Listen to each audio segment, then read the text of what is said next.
and the Thunder by the score of 124-116. Jalen Duren had 29 points, 15 rebounds. Cade Cunningham, 29 points, 13 assists. The Thunder started the game without 5 of their 6 starters. Shea Gilgeous nursing an abdomen injury.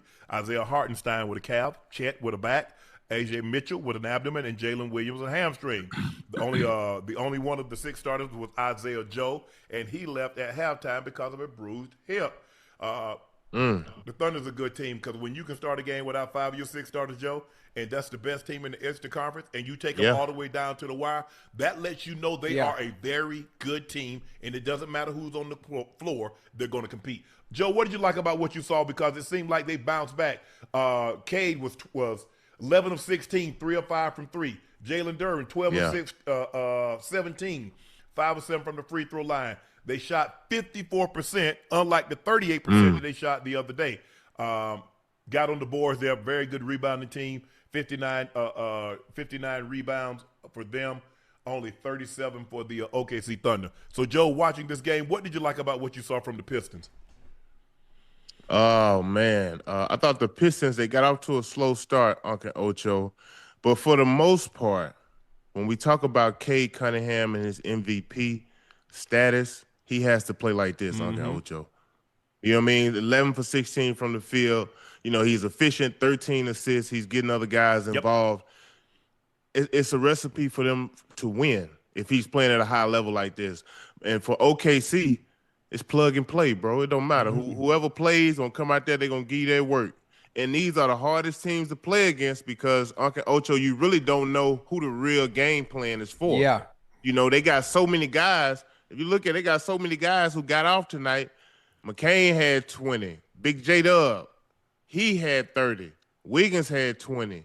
Casey Wallace had 23. It's just so many guys they can beat you with, man. They fearless. They play hard. They compete at the highest level. So it don't matter who out there on the court for them, man. You're going to get their best game for sure. Look, when you look at the Pistons, if you tell me Cade Cunningham, and I'm not saying, if he's going to be somewhat efficient, they're unbeatable if he plays like this.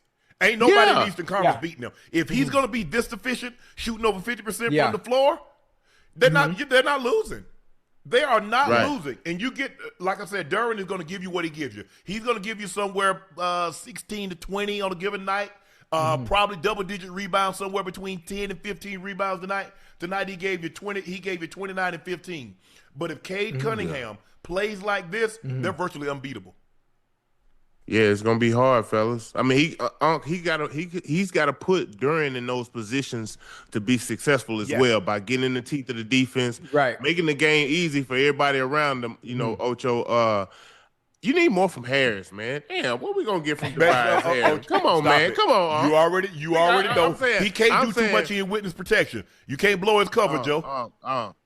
Look, he played 23 minutes. I need more than 5 attempts, bro. Like. 4 points, that ain't gonna get it. Not because they short-handed. Yeah, they're short-handed. They don't have an emotional leader, which is Big Stewart, and you can tell he's missing. Man, I thought. Don't get me wrong. I know OKC got some guys who can go off the bounce, but I think defensively they've kind of slacked a little bit. Hey, Joe and Unc, isn't there a pecking order when it comes to think about the situation, right? Excuse me if I'm wrong. Correct me, actually, if I'm wrong. Think about Kuminga when he was with the Warriors, right? And him wanting to be not the focal point, obviously wanting to put up just as many shots as Steph or wanting the offense to kind of run through him. You think Tobias Harris sees it that way and he's kind of gun shy, not wanting to shoot as many shots? Making sure Cade Cunningham is the one that does all the work, all the heavy lifting? Nah, Ocho, he just got to assert himself. He has to be a little more assertive out there on the court. They're short-handed, man. They got 2 guys who really leading them, but they gonna need a third guy who can consistently step up and make plays, give them some points, anywhere from 12 to 18 points a night. They gonna need that from him, man. 4 points. Yeah. But Joe and Uncle, you understand what I'm talking about? How Kuminga wanted to assert himself a little bit more offensively with the Warriors, but it's sort of a pecking order on being able to have that green light just to shoot at will. No, that's not. But they don't really have any other than Cade. That's really the only guy that they have like that. They running Duncan Robinson and Herter off picks to try to get through, to try to space the floor. But when you look at Tobias Harris, Joe, as you mentioned tonight, I mean, look at guys that coming off the bench, played 17 minutes, got up 7 shots. Ronald Holland. Now, he normally comes in and he's going to get points up. He's going to get buckets up. Yeah. He was 4 of 9. You get Karis LeVert, played 17 minutes. He's 3 of 6. And I agree with you, Joe. He needs to be a little bit more aggressive. But I'm resigned to the fact this is what he is. Because I think the thing is the biggest mistake that we can make is continually extend. A lot happened in Philly, and you looked at because Ben Simmons was low-hanging fruit. So he was just easy to reach up there and pick. But Tobias Harris was a max contract guy too. And when Tobias Harris didn't show up, which was often, they blamed Ben Simmons. Well, Ben Simmons is the all-NBA guy. He's the all-defensive guy. He's the rookie of the year. But the guy's on a max contract. I should expect him, as Joe say, to give me 12 to 16 on a given night. I don't think that's asking too much. Nah. I what I'm saying is, fellas, I mean, with 5 attempts, I think he can get up more than that. I mean, you look like you say, Unc. I know Hollins. He come off the bench. Oh yeah, he's ready to get right to it. But I think Tobias, he has opportunities where he can be aggressive. He just don't. And I think he gotta step that up a little bit, man, for the Pistons to make this late surge. Because when you look at it, Joe, I mean, Cade only got up 16 shots. Joe, you remember the other night he was what, 5 of 20, and the night and when he was at the Knicks, 26, he got up 34 20, shots. So he only got up half. He got up less than half the shots that he put up 3 games ago. He got up far less shots than what he put up the other night. But when he's this efficient, they're gonna be virtually damn near impossible to beat, especially coming out of the East. If he gonna play like this, Duran gonna play like that. Now I'm expecting Herter. He's working his way back in. He only played 8 minutes, Joe, and only got up 1 shot, and it was a 3-point shot. But we know the Red Rifle can get it going. He can get cooking. Yeah. He and Duncan Robinson going to be running off a lot of picks, and they got Stewart and they got Duran, and they got guys that can set picks for him. But Cade Cunningham, he's the engine. And when he's playing like this, when he's making shots, getting into the teeth of the defense and dropping the ball up to Duran, and he's getting dunks and layups. Yeah. Yeah, they got a nice squad, man. Nice young squad too, because they got some guys capable that come off that bench. Uncle Ocho who can really get to it. I thought Reed, he's been playing well. You got LeVert to come in. He'll give you some great minutes. So they got guys. Remember he's at Brooklyn before when Kyrie and KD was hurt, and he was dropping 30 and 40 and had a 50 point game. So he's instant offense now. Yeah, they got some guys capable of helping them advance, but I just want to see a little more of it. I just thought, obviously OKC gonna compete. I just thought they should have had their way with them. Me personally, I mean, you ain't got no Check, no Jay Will, no Shea. I know them. A lot of times, them are hard games to play, but you got to get them guys up out of there early. The longer you leave a team like this around, Joe, the more difficult it is to beat them because they're gonna start to confidence. Because they ain't got more nothing confidence. To lose. Ain't nobody expect them to win anyway. So the longer you leave it, Ocho, you know how it is. You got a team. You have a team that, we better than this team. We should beat them. And here you are. You look up in the fourth quarter, and they still hanging around. Now you got hell on your hands because they believe they can beat you. You didn't put them away in the first quarter, this first half. You didn't put them away in the third quarter. Now here we are with 10 minutes in the ball game, and it's a nip-tuck ball game. It's 3-point win, lead one way or another. Now you got hell on your hands the rest of the game. Yeah, and that's what OKC Thunder. But this tells me more. This tells me more about OKC than the Pistons. This tells me that they are a deep team. They are they play for one another, and they're a very well coached team. Because ain't no way you're supposed to be without 5 of your 6 starters, and we know 2 of those guys are all NBA selections, and one guy was the MVP last year. And you play them right down to the wire. Yeah. Plug and play, fellas. Them guys compete. They compete. Hey, Joe and Uncle. I know we at the halfway point, but obviously out the East, you see, I'm assuming both of you have said that if Cade Cunningham plays the way he's playing right now and he's as efficient as he was tonight, you see them coming out the East. Yeah, hell yeah. Yeah, I do. Yeah. Well, hold on. Wait a minute. We forgetting about Boston and how Boston is playing. So we just forgetting Boston now. No, I ain't forgot Boston. But I think I for me personally.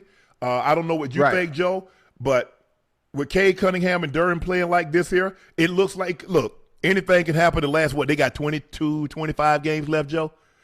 So anything can happen. like I think that. they got a 6-game lead, so you don't know, but it looks like they're going to be the number 1 seed.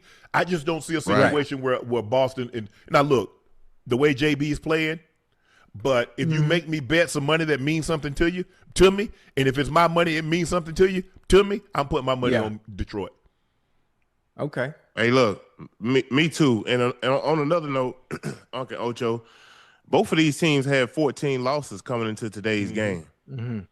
That's why I say if you Detroit, man, go get these people up out of here so we can, you know what I mean, so we can continue on our way because we want home court advantage throughout the entire playoffs. Correct. You don't just want it throughout the Eastern Conference. You want it throughout the entire playoffs. That's going to make a huge difference. And you saw it play out. I mean, they had the home court against the Nuggets, and they won Game 7. They had home court against Indiana, and they won Game 7. Now, obviously, Halliburton got hurt. It would have been very interesting to see how the game plays out had he been able to play the entirety of the ball game. But it happened what it happened. Just looking up at what you call him, Ocho. He's made cash earnings. He probably made over $300 million at the end of 24-25 season. And I think he has a 2-year deal for about $52 million, Tobias Harris. Oh my God! They got to pay somebody. But I think the thing is when you go back to the Thunder, Joe, I don't think they're expecting Jalen Williams to drop 30 on them. Nah, they didn't. Because he can shoot the 3 now for a big guy. I mean, you don't expect him, but that's what he'll hover around the 3-point line because I watched him play against the Lakers numerous times and hit 5, 6 threes on them. Yeah, he Arkansas kid. He a Razorback. Okay. Plug and play. Look, he ain't looking over his shoulder. He know he gonna get all the minutes tonight. The man played 35 minutes. He normally get like 15, 20. Yeah, he can play. He can play, and I think what helps is you see he was 5 for 10 from the 3. He can shoot the 3, and he can put on the floor and make some plays. So he a great piece, man, to that championship team. These dudes ain't stiff just playing behind Chet Holmgren and J-Dub. You know, these dudes can play. Yeah, he knows his minutes. Look, Hartenstein and Chet gonna get the lion's share of the minutes. Now, as long as they don't get in foul trouble. Now, Hartenstein has a propensity to getting in foul trouble, so he might get a few more minutes. But tonight, he knew he was gonna play in excess of 30 minutes. So now, my mind is already fixed. I already know I'm gonna get me 30 tonight, Joe. I'm getting 30 minutes uninterrupted. Hey, look, you know for sure you gonna get them attempts. You like if somebody got to get them now, somebody in trouble. Yeah. Somebody got to get them. They got up 96 shot attempts, so it wasn't nobody bashful, Joe. Listen, that's a center. He shot 5 for 10 from 3. That's your center shooting 10 threes. Damn. You know what I mean? That says a lot, Uncle Ocho. And also, he was 7 of 7 from the free throw line. So y'all know he had 14 shot attempts, but that tells me he put he was able to put the ball on the floor and get some fouls. Because he was 7 of 7, they were 20 or 21 from the free throw line. This is a good team. But I think the thing is, in order for them to go far, I agree with you, Joe. They're going to have that third option to give them consistent. Now, we don't know. Look, it doesn't have to be Tobias, but they need a third option, somebody that can consistently give them 16 to 20 points. Now, whether it comes from Tobias, whether it comes from Duncan Robinson, or Sue Thompson, I don't Ronald Holland, I don't care who it comes from. I know my 2 big guns are going to give me what my all-stars, I write them down, Joe. Okay, my all-stars. Basis, the chance of it happening when the games matter more, it ain't finna happen. No, I think they got here, Ocho. I mean, they're like Joe said, they're 43 and 14. So, I know we got the 2 guys, and we talk. Look, that's the way it works on the team. You're going to talk about your 2 best players more so than anything. Right. Just like J-Dub and Shea gets all the credit. People don't really Chet was an all-star. J-Dub was an all-star last year. Chet is an all-star this year. They got guys, Lou Dort, Isaiah Joe, Wiggins, Wallace. They got guys. Oh, we ain't mentioned Caruso, the Caruso.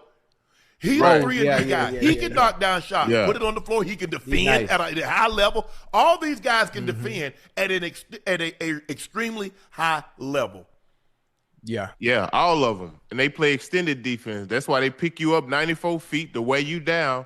And when that fourth quarter get here, Ocho, that's when we gonna pull it. We gonna pull it when that fourth quarter get here. And that's how they be winning, bro. That's how they be winning. But Detroit is pretty much the same way. They picked up. They've kind of mimicked that same model as far as extended defense, wearing you down, and Cade and Duran got to be special, bro. They got to be special every night, Uncle Ocho. And Joe, you look at the Thunder, they got McCain now. Remember how the kind of start he got off last year in his rookie season? Yeah. He became he got something to expendable prove. when they got Edgecombe. So now all of a sudden they don't need him. But he was, and so now you got another guy that can give you 20. Because I don't know if people remember, he was doing tremendous. Before he got hurt last year, he was doing an outstanding job. So now you got another guy that can give you 20 in a spot. Mm-hmm.